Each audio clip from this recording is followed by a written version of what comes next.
Good morning. This is Blanche. I'm with Black Trending News Podcast. I hope you guys had a great weekend. It was very hot here in New York. Very hot.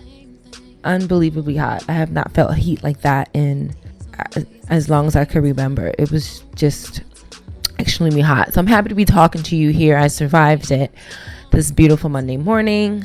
High 81. I'm very grateful for that high. I just couldn't be happier. So anyway, let's get into the topic today. It's going to be about Rkelly and, what's going on with him recently. I mean, most people know that he has had a lot of headbanging with the law and allegations of child pornography, underage sex, you name it. This guy has been in it. But then he was, found innocent, and he came out with albums, and all kinds of great stuff happened for him after that. For example, in July 2008, Kelly was found not guilty on all counts. The girl believed to be on a tape refused to testify, and his career between 2009 and 2017, he had nothing but continued success. 3 more albums hit number 1 on the Billboard 200. He was asked to perform at major stages and events, including Whitney Houston's memorial service, the 2010 World Cup, the 2011 Grammy Gala, and Coachella 2013. He also released an autobiography in 2012.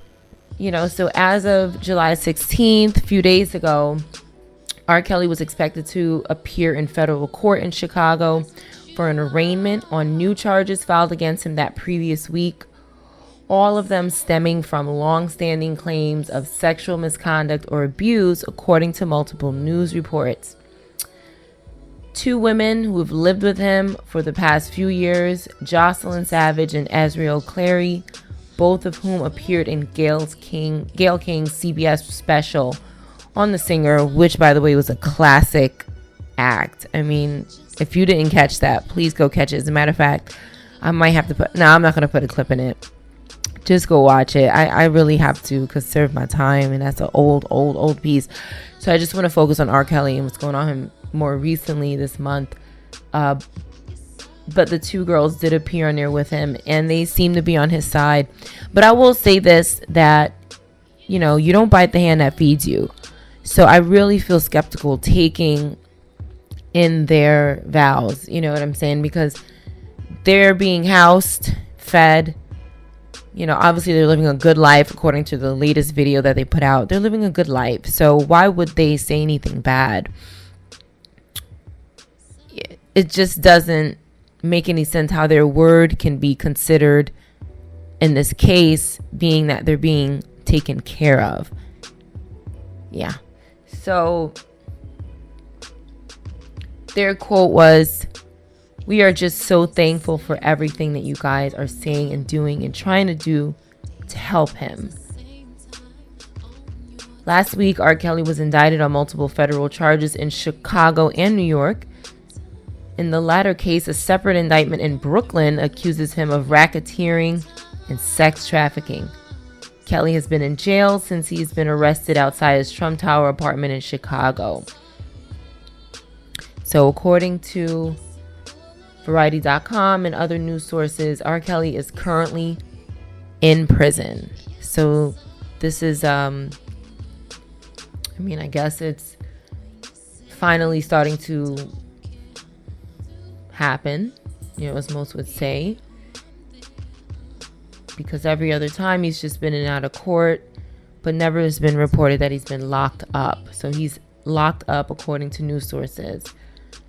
Now, in addition to the arraignment, a consolidated detention hearing will be held on both the Illinois and New York indictments. The issue of extradition to New York is expected to be addressed if Kelly is released on bond. Federal prosecutors want the singer to remain in custody. Kelly has maintained his innocence in these and all previous charges. So Mr. Kelly has not ever said, "I'm guilty of anything that has been said about me." I don't know what to think of that. I guess what comes to mind at first attempt to think about this is that he's in denial. But who am I? You know, like I said, I'm just a messenger. I don't know what's going on in R. Kelly's life. But based on the majority of people, excluding these 2 women that are being taken care of, everyone else seems to say, believe, or have accused him of doing something illegal to them. I mean, this goes all the way back to when Aaliyah was alive. You know, there's been proof put out that he has married her underage. So just based on that alone, I mean, is he denying that too? You know what I'm saying? I think he is denying that. If I remember correctly, correct me if I'm wrong in the comment section, but I don't think he has acknowledged that he married Aaliyah underage. I don't know. I haven't seen it to this day. So it's really his word against everybody else's. They're claiming to have about 18 tapes of him not only engaging in underage sex, but producing videos that are with children underage. It's just, I guess they have the tapes now, they're saying, and hopefully this is when people will get their justice. Nothing against R. Kelly, the artist. I'm an artist. I already made my voice, my statement on, if you're an artist, your music shouldn't have to suffer for your bullshit. But outside of his music, he seems to be having some problems. That's an understatement. He seems to be having serious legal issues. Says here, of the 2 indictments unsealed Friday, the Illinois one lists 5 unnamed female minors who met Kelly in the 1990s, 4 of whom appeared in videos in which they had sexual contact or engaged in sex acts with the singers. It doesn't say if they were underage or not, but I don't know. I can't assume anything. While Kelly has been accused of sexual misconduct for many years and was acquitted of child pornography charges in 2008, the new charges are federal and, I quote, are considerably more serious than the original state court charges of which he was acquitted in 2008. So according to news sources, R. Kelly issues got worse. You know what I'm saying? Like, he was pronounced innocent, not guilty. And they said that he turned up and had a party with the underage girls. He went berserk, basically. Because these are a lot more serious. I think they were always serious. He was always turning up. But I think now they have more evidence. They've accumulated more evidence. I guess over time, it would only make sense that, you know, and again, planning and plotting and, you know, trying to investigate and get these things. I mean, he had a lot of protection. I guess they had to get through people. You know, it's like trying to get through a wall here of people that are paid to be around him. And maybe they protect him. Maybe they're paid to protect him and kind of keep quiet. Earlier, he was looking at possession of child pornography under state jurisdiction. Now he's looking at production of child pornography, which is a federal crime in federal court. And there's a mandatory minimum of 15 years in prison for that crime. So if he's found guilty of production of child pornography, no judge will have discretion to send him to prison for fewer than 15 years. Remember, in federal court, defendants end up serving a large percentage of their time because there is no early parole system. So now this is in federal court. This is definitely changes up the game for him. Once you hit federal court, that's it. Like, you can pretty much count on being locked up. I'm sorry, R. Kelly. I'm sorry. And I say that from a good place, being one human to another. You know, he didn't do the right things. He did, you know, according to these news sources, he did some really bad stuff to some what seems to be innocent people. Okay, nobody really knows. You and I don't really know the ins and outs. All we know is what's reported to us publicly. But according to that, it's very unfortunate what he's going through. And I wish him the best of luck. Now, there is another report that says here that R. Kelly is going to be in court on August 2nd, which is right around the corner. The female minor featured with R. Kelly in a videotape at the center of his previous child pornography charges, who declined to testify against him in 2008, is cooperating with federal investigators on new charges. Her lawyer, Christopher L. Brown, told the New York Times. So the Me Too movement is definitely taking force, it looks like. The tape, which was shown at Kelly's 2008 child pornography trial, allegedly features Kelly engaging in sex acts and urinating upon the woman who was 14 at the time. While multiple witnesses identified both Kelly and the woman, who was mentioned many times in Lifetime Surviving R. Kelly docuseries and Jim DeRogatis' years of reporting on the case, both she and her family declined to testify. Jurors at the time said her refusal to cooperate was a key factor in their decision to acquit him. So what does that tell me? It tells me he was guilty, but because she didn't say anything, he was not guilty. That's what it really sounds like. All they needed was that, and that happens a lot. All they needed was that key witness to say, yep, that was me getting peed on, but she didn't do it. So, and I'm not trying to sound insensitive about it, but that's basically what it is.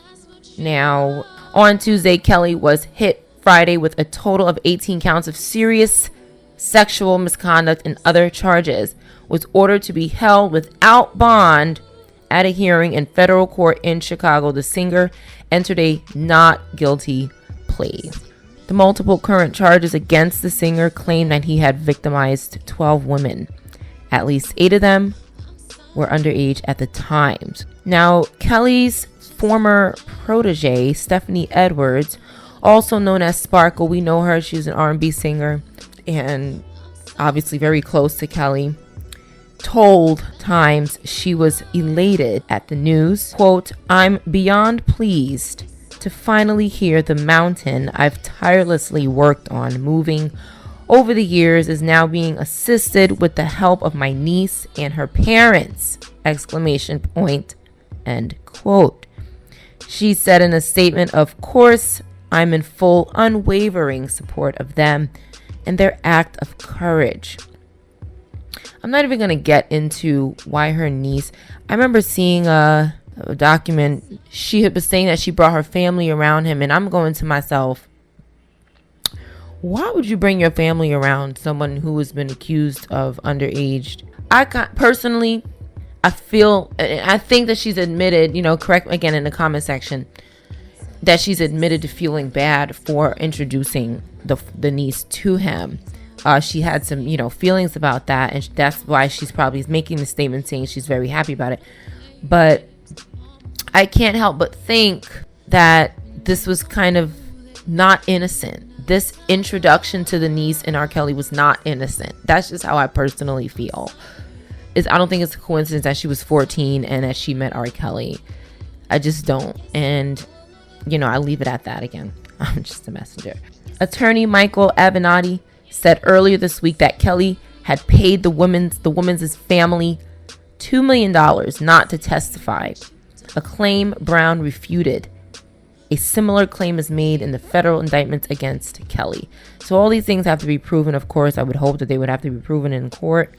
$2 million. It says a lot about people. So I would be quiet for $2 million, even though this could mean that this man can't hurt anybody else. Let's think who made that decision. Was it the parent? Was it everybody? Did everybody have a hand in it? Money is very powerful, obviously very influential, and can control a lot of things. But maybe Mr. Kelly's running out of money. I don't know what's going on, And that's all I have to report today on Mr. Kelly. You have a very nice day. Thank you for listening.